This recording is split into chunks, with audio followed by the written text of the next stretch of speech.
Hi, it's Kiana Brathwaite with KB Calls, for KB Calls. And I just wanted to drop in and say hello and happy Health Literacy Month. Now, I'm going to define health literacy for you. Bear with me. Here we go.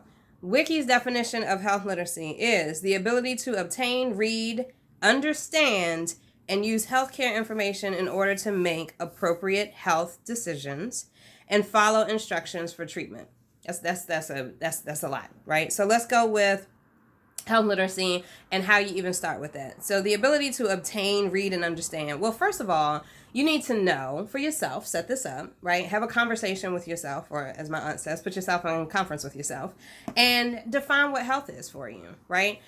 For me, health is looking at, I'm in Philly. SEPTA has these steps at 19th and Market that I swear, woo, every time I see these steps, I'm just like, so for me, one definition of health is to be able to look at those steps and not be out of breath, and then to go up those steps and recover as quickly as possible, right? So that my heartbeat isn't like pumping through my ears and everything. Another definition of health is to be able to walk, at least 2.5 miles a day, right? Without my knees bothering me, or, getting up and actually walking. Because walking, I love walking. I love all kinds of outdoor things. A lot of people go to the gym and that's awesome, but I am an outdoorsy activity kind of person. So really my definition of health is to be able to engage in the activities that I'm interested in, right? Tennis, walking, be able to take public transportation without being out of breath, walk 6 blocks, 6 city blocks, and be okay, right? And not have sweat pouring from my forehead at the thought of it. So that's what health is. That's how I define health. Being able to engage in the activities that I'm interested in to increase my stamina and my endurance, right?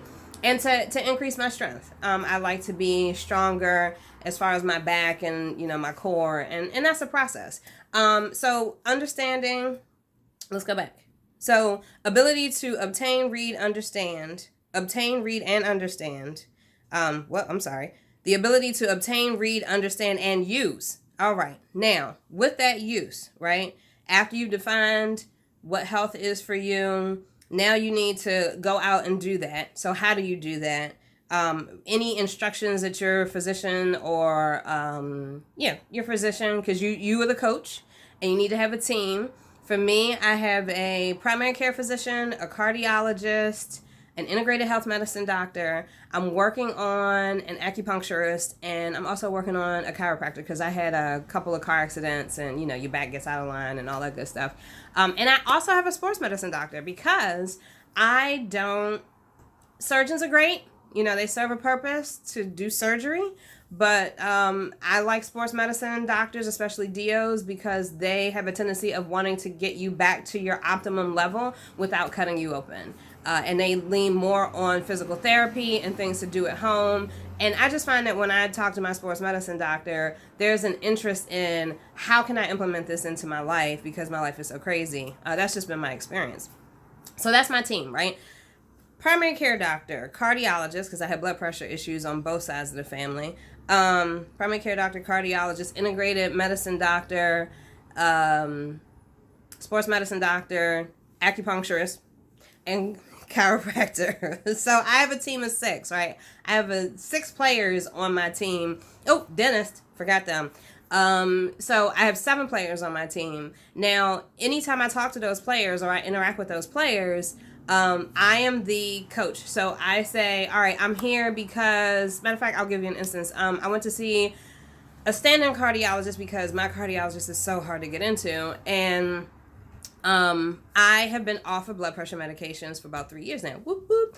Matter of fact, when he took, actually 3.5, 4 years now, when he took me off, he told me, my original cardiologist, not to come back until I was 40. I'll be 40 and later on this year. I'm excited about 40, love 40.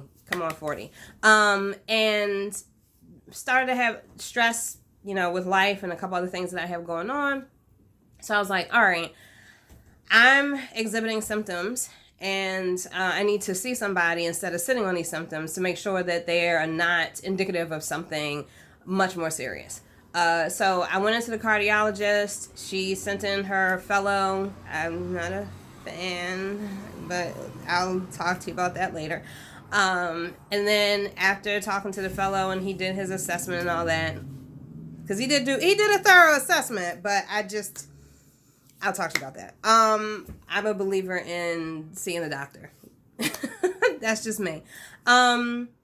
And so he went and I guess told her what his findings were, because I think fellows are a lot closer to being doctors than, interns and residents. And to be honest with you, as a critical care nurse, I knew kind of where everybody stood, but for the most part, I always went for the attending anyway, because unless their fellow was really good underneath them. So that's also why I lean more towards attendings.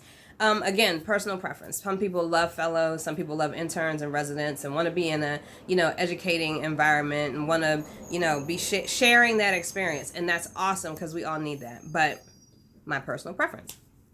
The attending finally comes in. And I had given this wide open the door. Hey, been off meds for 3 years. And her thing was, oh, well, I'm, getting the feeling that you don't want to be on meds. And I'm like, yeah, haven't been on them, haven't needed to, been off them for 3 years, having these symptoms. And there was no real,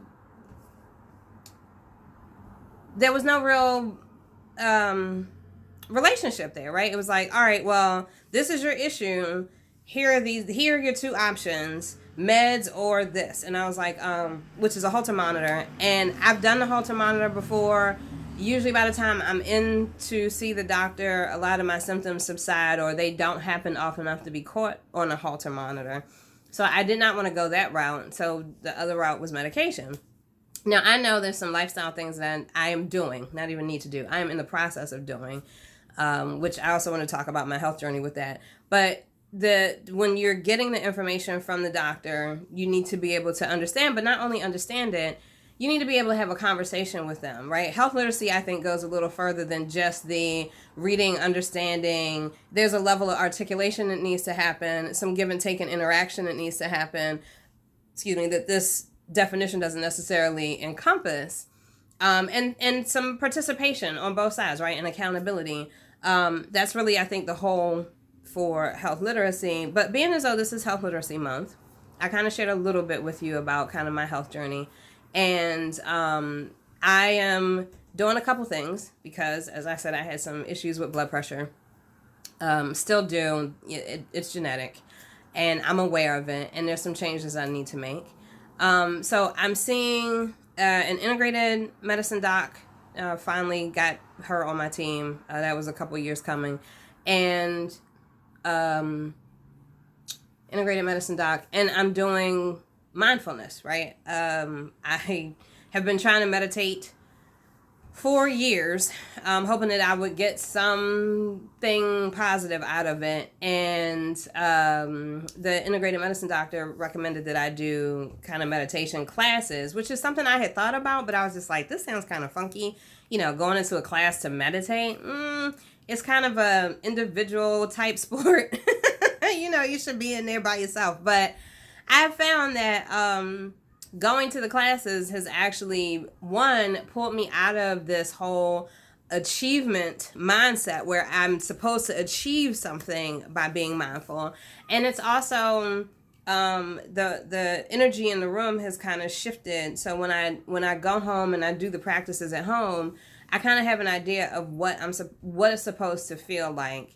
Not necessarily that it'll be the same every single time, because whenever you meditate, and I do float therapy. Whenever you meditate, float, do anything along those lines where you're being mindful, it's going to be different every single time. And I didn't realize that in the beginning. I think I've been meditating for about 2.5 years off and on. I really thought that my brain was going to shut down, and automatically when I finally got it, I was not going to think anymore, right? I'd be able to shush it and there'd be no thought. And for me, that's not how it works. But I have been able to find a place where I am very attentive to my body and attuned to what's going on. And, I pay more attention to. So I don't necessarily judge certain things, whereas before, it would send me into a downward spiral. So Health Literacy Month for me is kind of a month where I get in tune with, and it reminds me that I need to check in with myself. You know, we're coming to the end of the year. The holidays are right around the corner. I love Thanksgiving. For those of you who are stateside and watching this, and I am not the big. I mean, I love Christmas is Christmas, right? It's not gonna. But Thanksgiving is like my. I can't wait till we get to Thanksgiving. So I do enjoy eating. Food is my friend. And so, but as I'm ending my year and moving into the next year and getting close to, you know, my 40th birthday and my fourth decade, just being mindful of what health is to me. And there are all these wonderful definitions. I just read one from Wiki for you. But what really matters, how you make your health a priority, is that you define these things for yourself, because in essence you're the one that's going to have to live it, right? You're the one that's going to have to implement it. And so I just wanted to wish you a happy Health Literacy Month. I hope you make your health a priority and find time to define healthy for you, and then start working on some of those practices that are going to get you closer to being your optimum self, whatever that looks like, right? And yeah, so all right, well, take care. I hope it was insightful, helpful, and definitely email me if you have any questions, thoughts, especially the part with the interaction with the physician. If that resonates with you, I would love to hear about that experience, or the experience that you had, whether it was good or bad, right? Because sometimes physicians resonate with us. They're like, you know, it's like, oh, this is my soul person. And then other times it's like, ooh, okay, I gotta find another one. And that's okay. I mean, the fact that you recognize that, there's some mindfulness there, because you're aware that that person just is not for you, and not everybody is for everybody. So just know that. I wish you all the best with Health Literacy Month and making your health a priority, and I'll talk to you soon. Bye.